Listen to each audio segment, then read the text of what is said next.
여러분 안녕하십니까? MBC 해장국집에 오신 것을 환영합니다. 오늘도 뜨끈뜨끈한 국밥처럼 여러분들의 막힌 속을 확실하게 풀어주실 두 분의 패널 소개해드리겠습니다. 새누리당의 강은희 의원입니다. 안녕하십니까? 안녕하세요.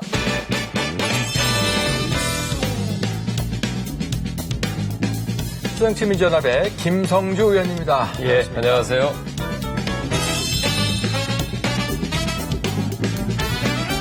그리고 우리 해장국집의 아르바이트생입니다. 최순아 씨입니다. 안녕하세요. 안녕하세요. 오늘의 메뉴 소개해드리겠습니다. 오늘의 해장 이슈. 지난 6일 박근혜 대통령이 대국민 담화를 발표했습니다. 경제 재도약을 위해서는 4대 구조개혁이 절실하다며 국민들에게 호소했는데요. 이에 대한 여야의 평가를 들어봅니다. 내년 3월 총선을 앞두고 새정치민주연합 문재인 대표가 권역별 비례대표제와 오픈 프라이머리의 일괄 타결을 제안했는데요. 여야 빅딜이 성사될 수 있을지 전망해봅니다. 정부가 저출산 고령화 기본계획을 도입한 지 10년이나 지났지만 저출산 고령화 문제는 날이 갈수록 심각해지고 있습니다. 이를 극복하기 위한 해법을 모색해봅니다. 예, 두 분 더위 어떻게 지내십니까? 진짜 덥지 않습니까, 요즘? 저는 더위를 많이 타는 스타일은 아닌데 네. 올여름은 좀 더운 것 같아요. 아, 정말 덥죠. 예, 대구도 굉장히 더운 도시죠? 예, 전주는 그런 좋은 도시가 아닌데 전주하고 대구하고 1, 2등 다투대요? 네, 그렇죠. 기온으로. 최근에. 예. 대구, 전주가 만났네요. 예. 자, 오늘도 시원하게 그러면 해장국집 토크 풀어가도록 하죠. 지난주를 되돌아볼 때요. 역시 가장 눈길이 가는 대목이 지난주 목요일이었죠. 대통령의 대국민 담화가 있었는데 먼저 두 분께 그 평가를 할까요? 어떻게 들으셨는지, 어떻게 보셨는지 말씀 간략하게 여쭤보도록 하겠습니다. 역시 기대를 하고 보는데 예, 항상 끝나고 나면 실망하는 게 대통령의 담화인데요. 담화는 포고문이 아니지 않습니까? 예. 국민들하고 소통하고 대화하는 건데 그동안 대통령께서 계속 강조하신 것을 다시 한꺼번에 모아서 나열한 것 이상의 뭐가 없었습니다. 특히 현재 가장 국민들의 관심과 논란의 대상이 되고 있는 롯데 사태에 대해서 한마디도 안 하셨고요. 네. 또 얼마 전에 장관 경질을 하고서 마무리 지으려고 하는 메르스 사태에 대해서도 진정한 반성과 사과 한마디가 없으셔서 저희가 내내 그걸 보는 동안에 너무 실망했다. 이렇게 말씀드립니다. 어떠셨습니까? 네, 저는 역시 야당의 평가는 항상 인색하다. 대통령이 이렇게 더우는데 열심히 하는데 좀 같이 여야가 좀 격려해 주는 것도 필요한 것 같고요. 그리고 이제 대통령께서 집권 후반기가 되셨기 때문에 그동안의 4대 개혁에 대한 부분, 그동안 생각들을 좀 모아서 국민들께 이게 정부가 잘하고 대통령께서 잘해도 국민도 같이 동참해야 되니까 국민들에 대한 간절한 호소가 주된 거였다. 예. 그래서 앞으로 남은 국정 동안 4대 개혁을 정말 잘 완수하고 싶다는 예. 의지가 상당히 많이 내포가 되었다고 봅니다. 예. 네. 그런데 지금 김 의원께서 말씀하신 내용 가운데 특히 메르스 문제에 대한 언급이 없었다는 것은 어떻게 해석을 해야 될까요? 예, 대통령께서 지난주에 이제 장관을 책임을 지고 경질을 하셨고, 네. 또 노동계획에 대해서 고용복지수석도 이제 교체를 하면서 이미 그 부분에 대한 거는 충분히 국민들께 인지를 할 수 있었고, 네. 그리고 또 앞으로 나가는 부분에 대해서 네. 우리가 4대 개혁을 국정 동력을 좀 가져가겠다. 이런 게 중심이었기 때문에 네. 또 일일이 또 모든 게 대통령한테 집중이 되어서 예. 사과까지 대통령이 일일이 다 해야 된다. 이건 너무 과도한 반응인 것 같아요. 우리가 물론 초기 대응에 미숙하고 실수했는 거는 정말 문제가 있다고 생각하고 예. 시스템을 바꾸기 위해서 이번 보건복지 장관도 의료계인으로 바꾸지 않았습니까? 예. 그걸 기회로 해서 우리가 시스템을 잘 바꿔나가면 된다. 이렇게 보고 있습니다. 김성규 의원님께서 열을 좀 받고 계시는 것 같은데. 그러니까 야당이 인색하다고 그러시는데 지금 새정치연합처럼 새누리 이중대 소리 들어가면서 정부와 여당과 잘 대화하고 협조해주는 데가 없었을 것입니다. 예. 그리고 저희도 정말 칭찬해주고 싶어요. 우리 당내에서는 의원들끼리 서로 비판하지 말고 칭찬하자는 운동을 안에서 벌이거든요. 의원들끼리. 저희도 네, 정부, 당내에서 여당, 그렇겠죠. 청와대 칭찬하고 네. 싶은데 아무리 칭찬해주려면 뭐 거리가 있어야 될 거 아닙니까? 10개 중에 뭐 한두 개라도 좀 괜찮은 게 있어야 좀 칭찬해 줄 텐데 그러니까 쭉 보니까 문제의식 자체가 너무 다른 것 같아요. 일반 국민들 생각하는 거하고. 복지 예. 얘기하시죠? 예. 그 복지부 장관 교체와 바뀐 그 장관에 대해서는 어떻게 평가를 하십니까? 사실은 이제 새로 임명받은 장관에서 전혀 몰라요. 그 뜻밖의 인사 아닙니까? 그냥 깜짝 또 인사를 하신 건데 근데 전에 이제 문영표 장관 같은 경우에는 이제 기초연금 파동을 맞아서 그걸 막아내라고 하는 이제 구원투수로 KDI 출신의 경제학자를 투입한 건데 그분은 복지도 모르고 보건도 잘 모르는 분이거든요. 연금 전문가. 오로지 연금을 위해서 한 건데 예. 그분이 이제 올해 메르스 사태를 맡아서 그거에 대한 책임을 지고 이제 물러났으면 후임으로 이제 누가 오시냐는 건데 이번에 이제 메르스 때문에 또 의사를 예. 선택하셨는데 자 그럼 연금이 생기면 연금 전문가, 의료 문제가 생기면 의료 전문가 하고 그럼 다른 쪽에도 비잖아요.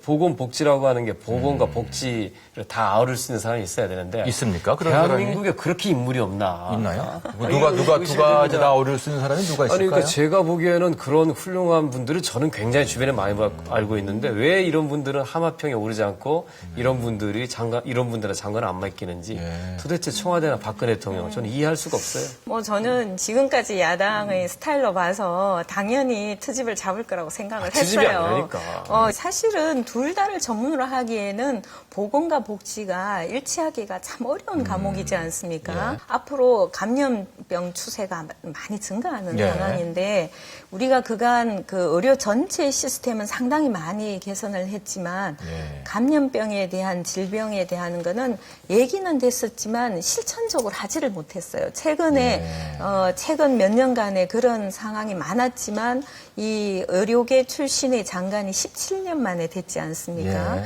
이거를 계기로 해서 그런 체계 전반을 한번 획기적으로 개선하는데 역할을 할 수 있을 것 같다. 청문회 과정에서 그러면 낙마를 시키실 건가요? 청와대를 낙마시키고 싶죠.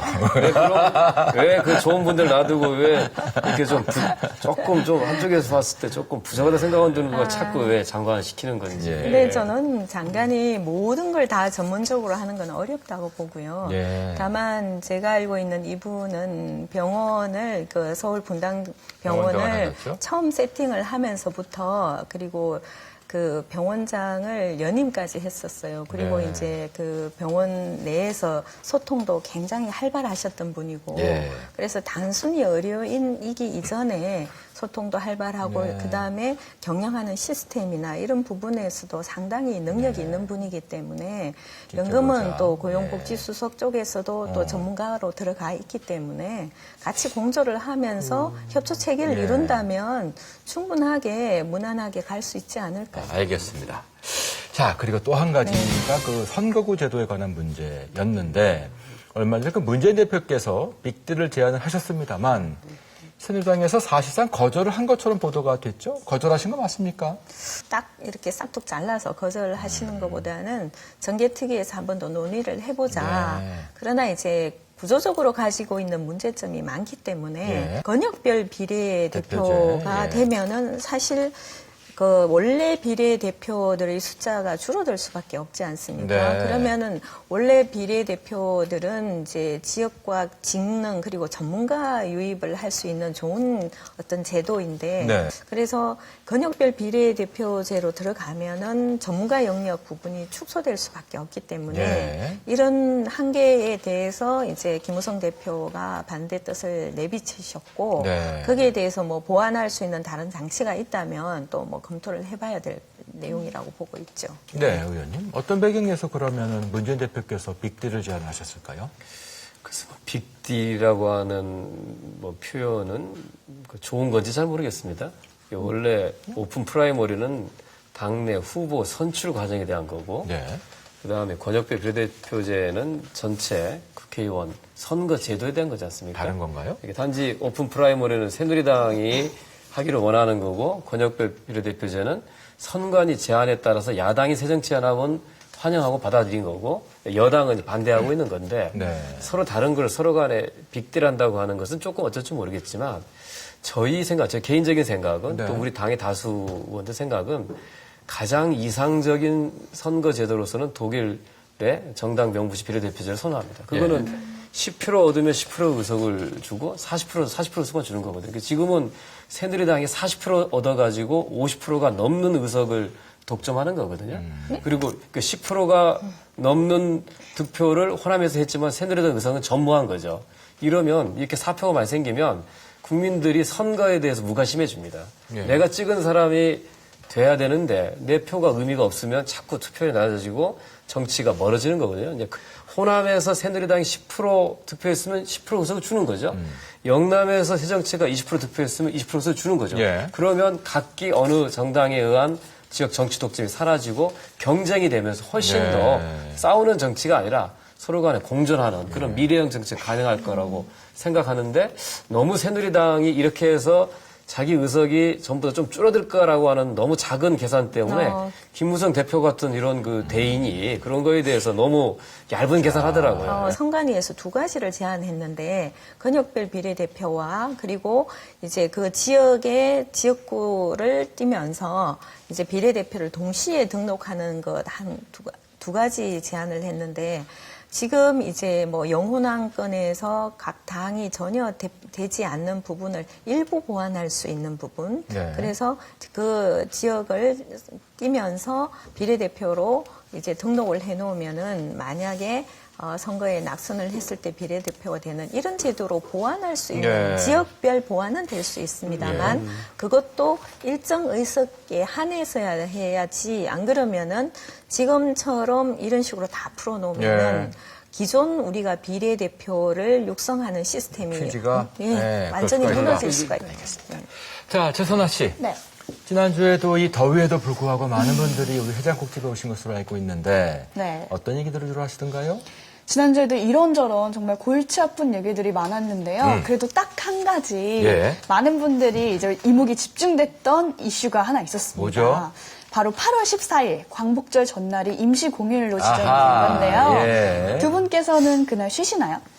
뭐 아마 김성조 님도 같으실 텐데요. 저희는 뭐 휴일이라고 특별히 쉬고 그러기가 어렵죠. 뭐 국민들이 더 많이 쉬고 그것 때문에 좀 경제가 더 좀 도움이 된다고 하면 뭐 찬성하는데 예. 뭐 저희 몫은 아닌 것 같습니다. 예. 근데 어쨌든 임시 공휴일로 14일을 지정했다는 거에 대해서는 뭐 여도 그렇습니다. 잘했다고 봅니다. 이렇게 임시 공휴일도 지정이 되고 또 그 주말까지는 이제 고속도로 통행료도 면제가 되고 고궁이나 미술관 같이 공공기관은 무료로 개방이 된다고 하잖아요. 그렇죠. 예. 그래서 광복 70주년을 맞이해서 좀 의미도 되새길 겸 좋다, 네. 이렇게 뭐 반갑다 이런 말씀들도 하시는데 네. 한편에서는 공공기관 같은 경우는 좀 의무적으로 시행을 하지만 민간 기업은 자율적으로 결정이 되기 때문에 못 쉬는 사람도 정말 많다. 맞아요. 네. 그래서 괜히 좀 이런 것 때문에 혜택을 못 받는 사람들은 좀 아쉽다 이런 목소리도 높더라고요. 남들 놀 때 나는 놀지 못한다는 게 굉장히 큰 박탈감이 될 수도 있는데 예. 특히 워킹맘 같은 경우요. 그렇게 다 놀면은 애들은 어디다가 갔다가 그래서 맞겠네요. 실제 이제 300인 이상 기업체들은 이제 국가의 시책을 그대로 정책을 그대로 따르는 경우가 많은데 예. 중소기업들 특히 뭐 50인 이하의 중소기업들 영세 사업자 이런 데는 휴일이 되면 오히려 휴일에 대한 대체가 상당히 심각한 경우가 많이 있습니다. 예. 또 워킹맘들은 그날 하루 육아를 어떻게 하냐, 보육을 그러니까요. 어떻게 하냐 때문에 사실 이제 그게 조금 더 저도 면밀하게 되면 그때도 우리가 시스템이 작동될 수 있어야 되는데 예. 현재까지는 아마 개인적인 여러 가지 그 상황을 통해서 예. 개인으로 해결을 해야 될 수밖에 없어서 그런 부분이 좀 아쉽습니다. 그 예. 공립 어린이집도 쉽니까? 공휴일이니까 네, 쉬겠죠. 네. 쉬어야 맞겠죠. 그 공립이 예. 쉬면은 거기에 아이들을 보내는 엄마들은 어떻게 합니까? 곤란하겠죠. 우리나라는 지금 이제 OECD 국가들 중에서도 노동 시간이 가장 긴 나라 아닙니까? 예. 굉장히 열심히 일하는 근면한 민족인데요. 조금 더 좀 쉴 필요가 있고 그 휴식을 통해서 재충전해서 더 네. 많은 효율적인 생산성을 올릴 수 있는 그런 계기로 삼는 게 좋다고 생각하는데 그랬을 경우에 이제 따라다니는 뭐 육아에 대한 부담, 그 다음에 그 휴식도 같이 누리지 못하고 뭐 큰 기업이나 공공기관은 혜택을 보는데 중소기업에 자영업하는 사람들은 못하는 그런 불균형을 어떻게 해소할 것인가 사회적인 고민이 진짜 필요하다고 봅니다. 의원님은 무자식 상팔자라는 말을 어떻게 생각하십니까? 저는 별 동의 안 합니다. 의원님 가능하면 많이 나고 싶어요. 사실은 뭐 자녀들이 그렇죠. 내게 그 10개의 아픔을 주면 1개의 기쁨 때문에 네. 사실은 애들을 키우는 거죠. 예. 우리나라 절대 다수의 국민들은 저출산 고령화라고 네, 하는 그렇죠. 것을 가장 큰 화두로 갖고 있지 않을까 싶은데 이 문제 오늘 토론하기 위해서 저희가 손님들을 모셨습니다. 오셨습니까? 안녕하십니까? 들어오십시오. 예, 아이고, 안녕하십니까. 안녕하세요. 아이고, 안녕하세요. 반갑습니다. 네, 반갑습니다. 반갑습니다.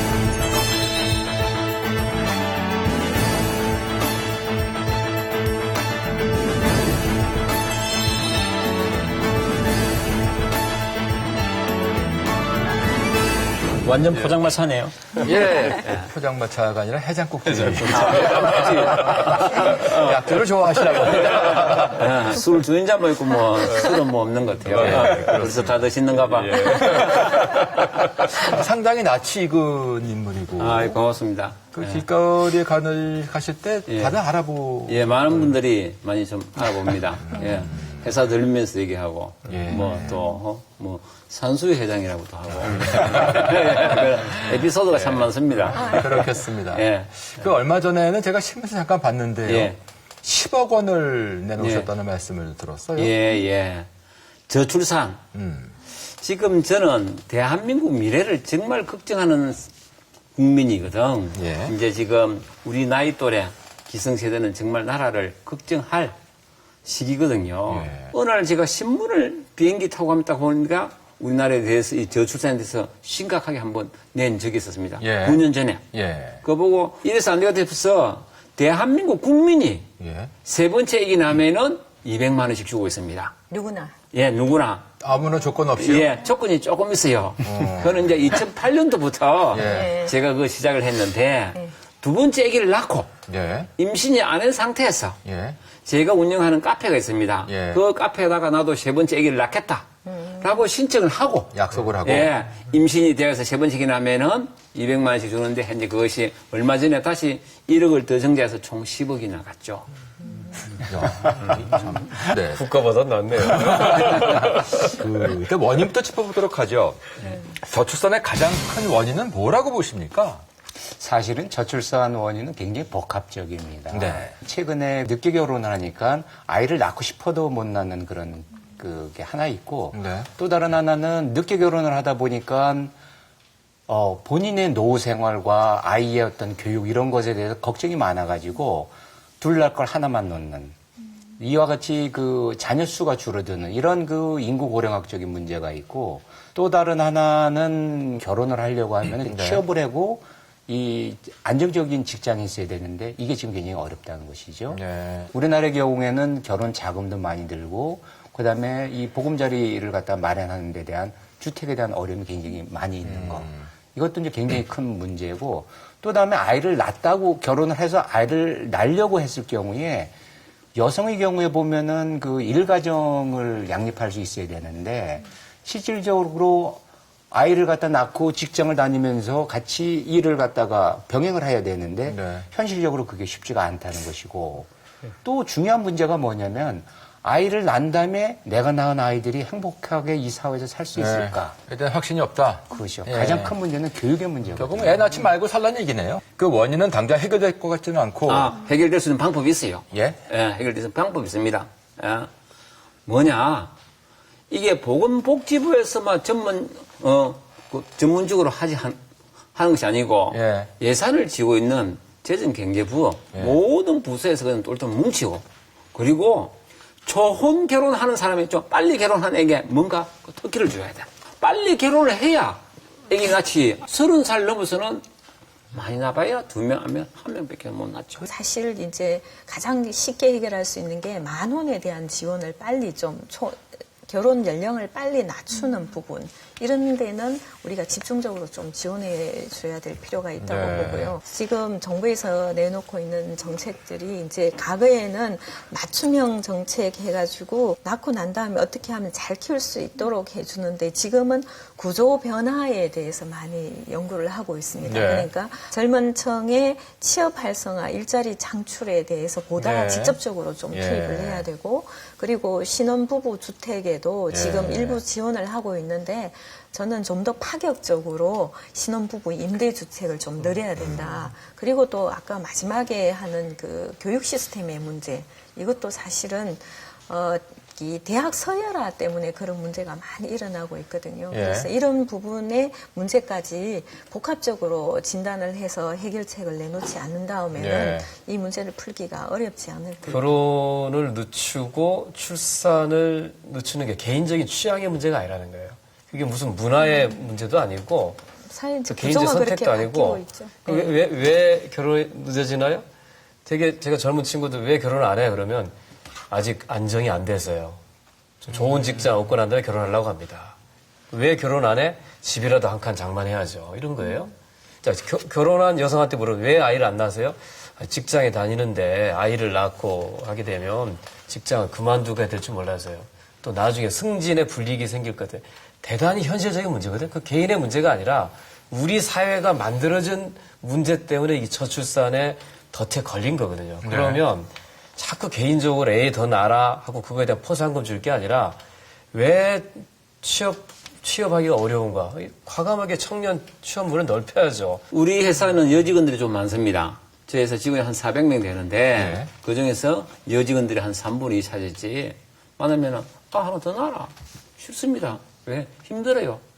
정말 애 키우기가 예. 힘들어요. 예.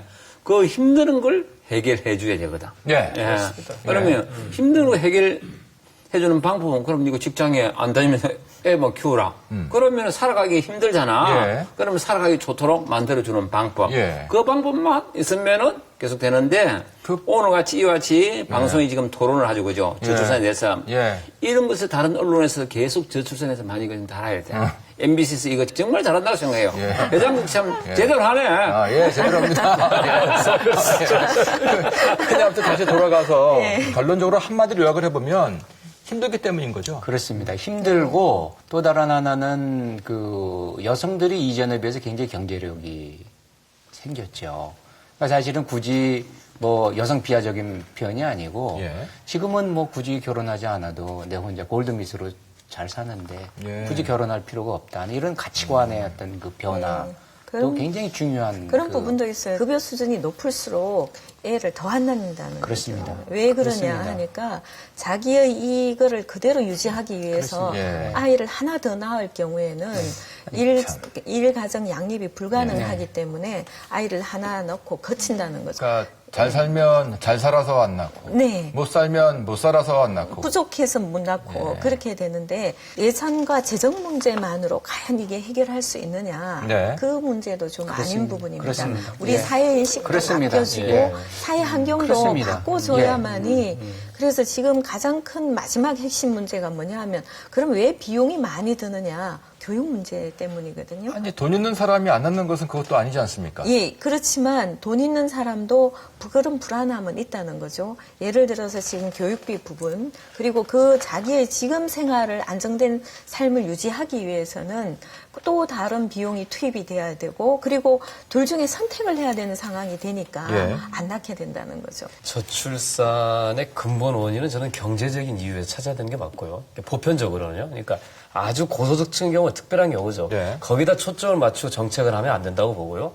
보통의 일반적인 국민들의 경우에 왜 아이를 낳기를 기피하는가에 대한 것을 찾는다고 하면 경제적인 어려움을 덜어주기 위한 국가 정책이 있어야 첫 되고요. 번째입니다. 네, 그 다음에 여성들의 입장에서 보면 일가정 양립 정책을 실제 해줘야 됩니다. 그러니까 내가 출산하고 잠시 쉬는 동안에 다른 사람들이 승진해버리잖아요. 네. 그럼 자기가 돌아벗고 오면 지급이 낮아지거든요. 출산에 쉬는 기간들을 그대로 고스로 보상해주고 오히려 복귀했을 때 추가적인 가점을 준다고 하면 왜 출산을 기피하겠습니까? 그게 참 기업으로서는 참 어렵죠. 힘들지. 그러니까 기업이 할 수 있는 예. 일은 아니고 예. 그거 국가가 해야 한다는 거죠. 기업은 왜냐하면 우리 사회 존립의 문제니까 기업한테 그런 희생과 비용을 부담하라고 하는 건 그건 맞지 않은 거고요. 그러니까 기업은 우수한 인재를 뽑아 잘하면 되는 거고 그 인재가 전체 국가 공동체를 위해서 출산하기 쉬는 기간은 그거는 국가가 보상해야죠. 기업이 보상해서는 안 된다는 거죠. 근데 그거를 금전적으로는 보상이 가능할 수 있겠습니다만 그 기간 동안에 승진 못함으로 인해서 생기는 경력 손실에 관한 것은 금전적으로 보상이 어려울 것 같은데요? 예를 들면 스웨덴 같은 북유럽 나라들은 이런 제도가 있습니다.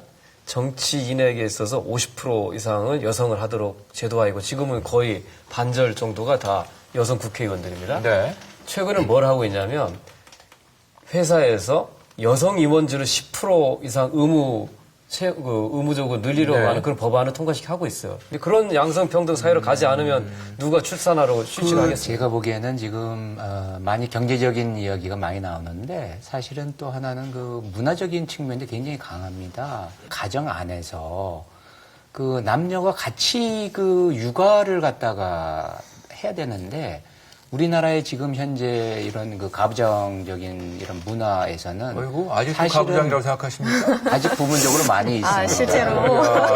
많이 있습니다. 지금 아직 그런 아닙니다. 데가 부럽습니다, 의장님.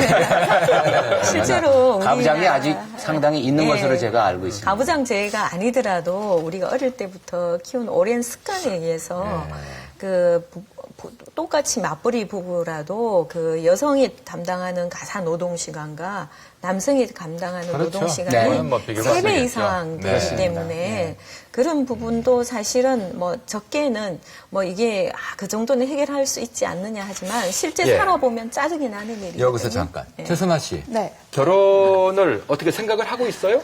아니요, 사실 느긋해지는 것 같아요. 주변에 봐도 예전 부모님 세대 때는 30대 넘으면은 좀 이제 노처녀, 노총각 막 이렇게들 했다고 하더라고요. 네. 근데 요즘에 보면은 30 후반 때도 결혼 많이 하고 40 돼서도 결혼하시는 언니들 봤거든요. 예. 그러니까 저도 느긋해지고 제 또래들도 이제 결혼 생각 있냐고 물어봐도 오히려 취업이 당장 걱정이지 무슨 결혼이냐. 그 결혼에 대해서 우리 국민들이 어떻게 생각하고 있는지를 조사해온 그 결과를 가지고 온 게 있죠.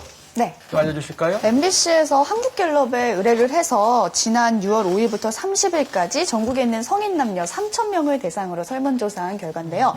우선 결혼 반드시 해야 할까라는 이런 슬픈 질문에 아까도 저한테 여쭤보셨던 거죠. 남자들은 꼭 할 필요는 없다가 41.4%, 반드시 해야 한다가 58.6%로 나타났고요. 여자들은 꼭 할 필요는 없다가 50.2%, 반드시 해야 한다가 49.8%로 남성에 비해 여자가 더 결혼에 대한 필요성을 덜 느끼는 것으로 나타났고요. 그렇다면 결혼을 왜 이렇게 포기하거나 미루는 걸까요? 정말 심각하네.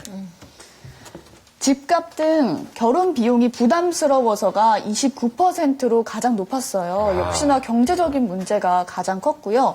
다음은 굳이 해야 할 필요성을 못 느껴서, 그리고 직장을 구하기 어려워서, 자녀 출산 및 양육이 부담스러워서, 적합한 배우자감을 찾지 못해서 순으로 나타났습니다. 그래서 결국 결혼을 한다면은 가장 이상적인 자녀 수는 얼마 정도로 사람들이 생각을 하고 있을까요? 2명이 적절하다가 59.9%로 가장 높았고요. 그 다음이 3명, 1명 순으로 적절하다고 답을 했습니다. 2명, 3명이 합치면 거의 70%, 80%까지 나오네요. 그죠? 네. 근데 뭐 많은 분들이 그 자녀를 낳는다면 그 2명 정도가 적당하다 이렇게 생각을 하고 계신 것 같긴 합니다만 현실을 보게 되면 우리나라 여성 1명이 가임기 동안에 평생 낳는 아이의 수가 이른바 합계 출산율이라고 하죠. 1.19명밖에 안 된다고 합니다. 작년에 그렇게 나왔죠. 그 앞에만 해도 1.25인데. 예. 1.12명까지 내려갔었어요. 예. 뭔가 대책이 나와야 되는 거 아닙니까? 이 대책은 우리가 2005년에 합계 출산율이 1.08로 이제 가장 낮았거든요. 예. 그러고 난 다음에 2006년부터 저출산 고령사가 기본 계획해갖고 1차 기획이 2006년부터 2010년까지 예. 그리고 2011년부터 2015년 금년 말까지 2차 기본 계획 해갖고 실시되고 있고 약 한 66조 정도가 투입이 됐습니다. 근데 그 중에서 약 한 70%가 이제 주로 이제 보육에 투입이 됐고, 그렇지만 이제 결과적으로 보면은 그 성과라고 한다면은 1.08로 떨어진 것에서 2012년에 한 1.3 정도까지 올라갔다 다시 지금 떨어지는 추세가 있는데 네. 더 이상 떨어지는 것은 막았지만은 이것이 반등 추세로 해서 일정 부분 올라가는 것은 좀 한계가 있는. 수치보다 다시 돌아가서 회장님. 예. 예.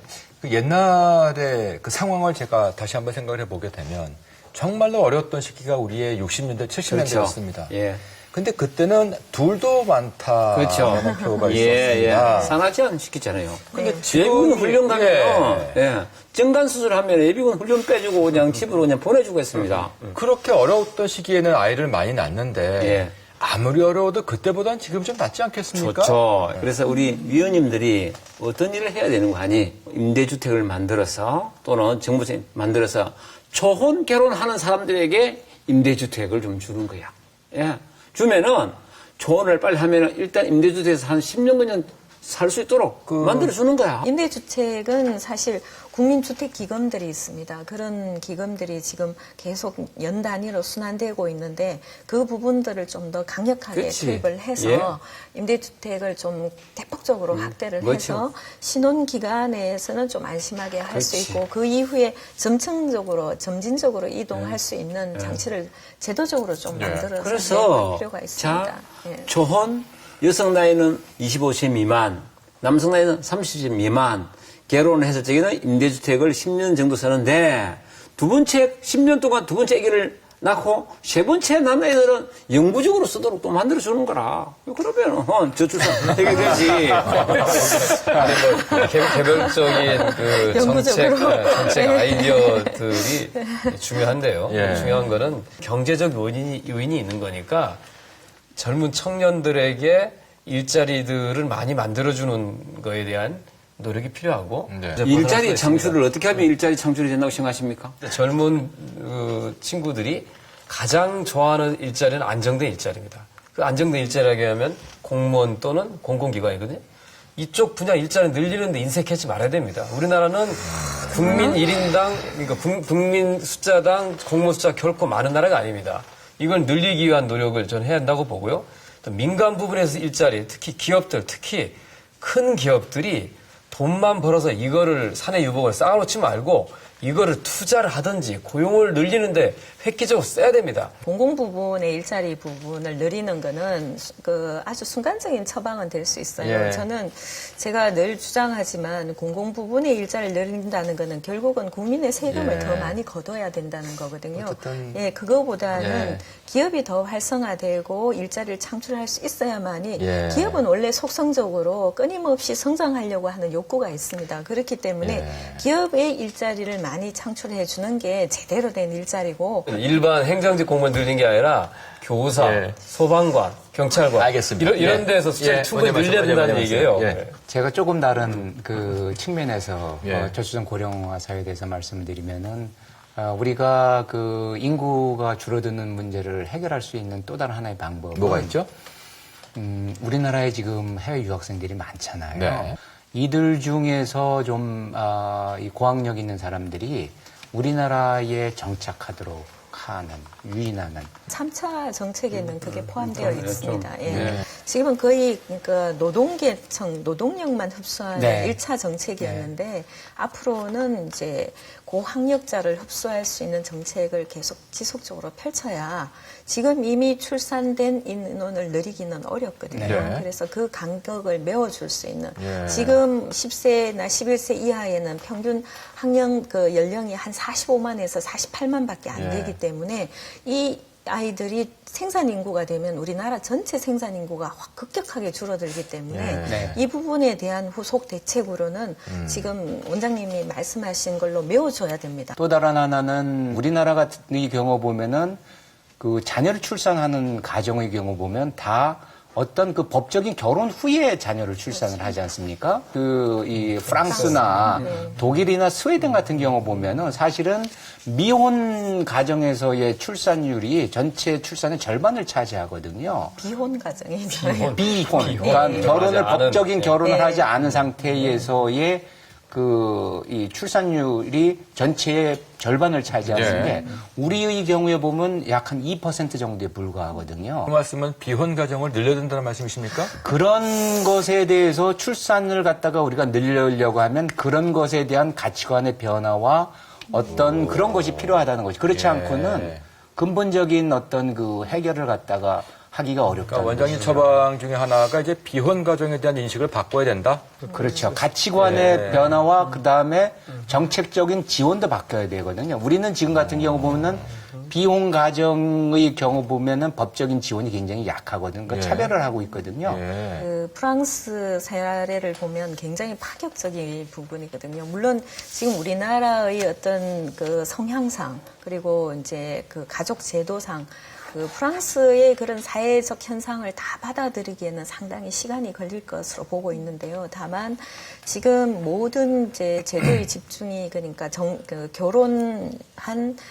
결혼 가정에 대한 가족에 대한 지원이 대부분이고 네. 그리고 이제 미혼모 이제 일부 미혼모에 대한 지원. 그렇다고 해서 우리 같은 이런 가치관을 가지고 있는 동양 사회 국가에 동양 철학이 가득 찬 이 국가에서 한꺼번에 이 정서를 바꾸기가 어렵습니다. 예. 그 기업인으로 민간에서 혹시 뭐 출산 장려와 관련된 어떤 그 프로그램이 있는 기업들이나 그런 예가 있나요? 제가 이렇게 지금 계속 출산 장려 운동을 하는 것은 제가 하면은 다른 기업도 따라하지 않겠나 라는 생각으로 저는 시작을 했습니다. 그렇게 하다 보니까 요즘 뭐 어디 구청이라든가 지자체 또 그쪽에서도 세 번째기 나면은 지금 계속 그럼 정부 말고요. 정부 말고 있고 민간 기업들은- 그리고 민간 기업들도 조금씩 내가 하는 줄 내가 알고 있습니다. 그런가요? 어쨌든 이것이 범국민적인 그치. 운동으로 확산이 되어야 될 것 때문에 했던 말씀인 것 같긴 한데. 그런 기업들이 꽤 있습니다. 아, 그런가요? 그렇습니다. 예. 네. 자기 직원만이라도 좀 챙겼으면 좋겠는데. 고학력의 여성들이 그 출산을 안 하는 이유는 아주 간단하거든요. 뭐죠? 기회비용 때문이거든요. 경력 단절. 그렇죠. 그러면은 이와 같은 기회비용을 줄이기 위해서는 일 가정을 갖다 양립할 수 있게끔 기업 차원에서 다양한 제도가 있어야 되거든요.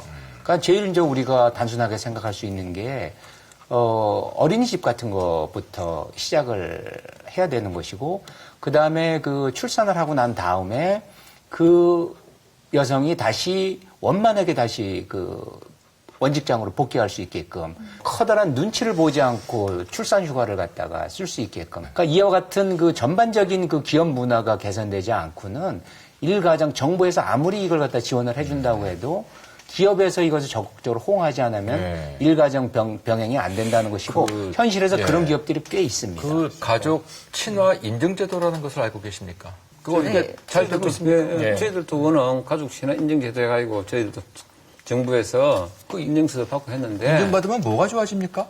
뭐 그게 뭐 좋아지는 건 뭐 사실 없습니까?